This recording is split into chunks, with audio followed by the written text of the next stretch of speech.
Every few centuries, society gets redesigned from the top down. Kings use land. Factories use labor. Today's elites use carbon.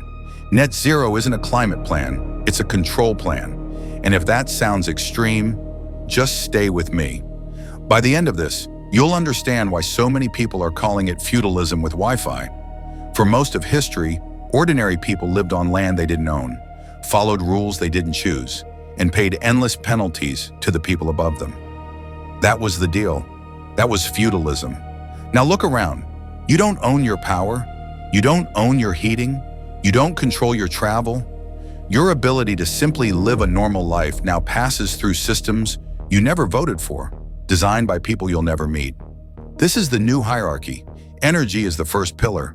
In the old feudal system, rent was the mechanism that kept everyone obedient. Today, energy is the rent. Smart meters that can be remotely throttled. Dynamic pricing that punishes behavior judged excessive. Green penalties that feel less like climate policy and more like behavioral conditioning. It's not about helping you use less energy. It's about monitoring how you use it and eventually deciding how much you're allowed to use. And it doesn't stop at your home. Your mobility is being redesigned too. Feudal lords controlled who could travel and how far.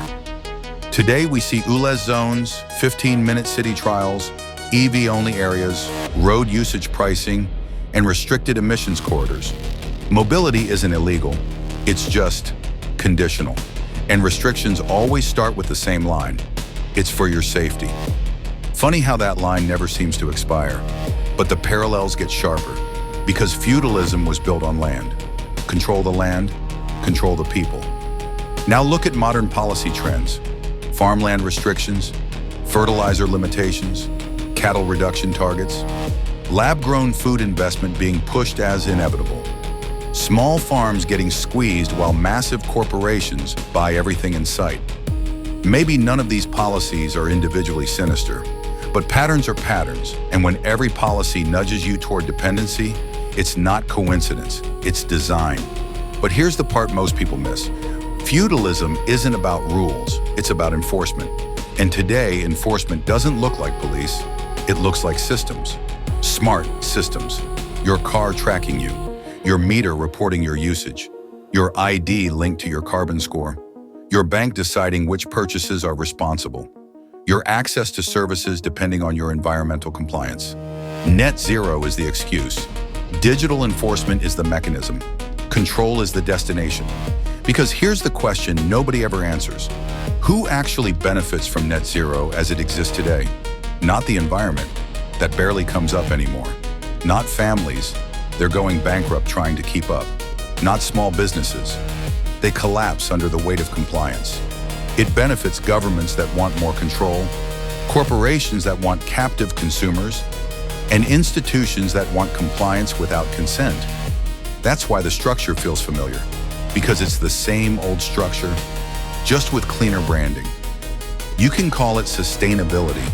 You can call it responsibility, but the outcome is the same. A system where your freedom depends on your obedience, and that's why so many people feel like something is off. It's not because they hate the environment, it's because they recognize the pattern. Here's the truth. Net zero isn't the environment versus the people, it's the powerful versus the dependent. It's a system that expands upward while squeezing downward. And every policy brings us a step closer to a world where you don't control your energy, your travel, your food, or your choices, but someone else does. Feudalism didn't disappear, it evolved. This time it's digital, and if we don't pay attention, it'll be permanent.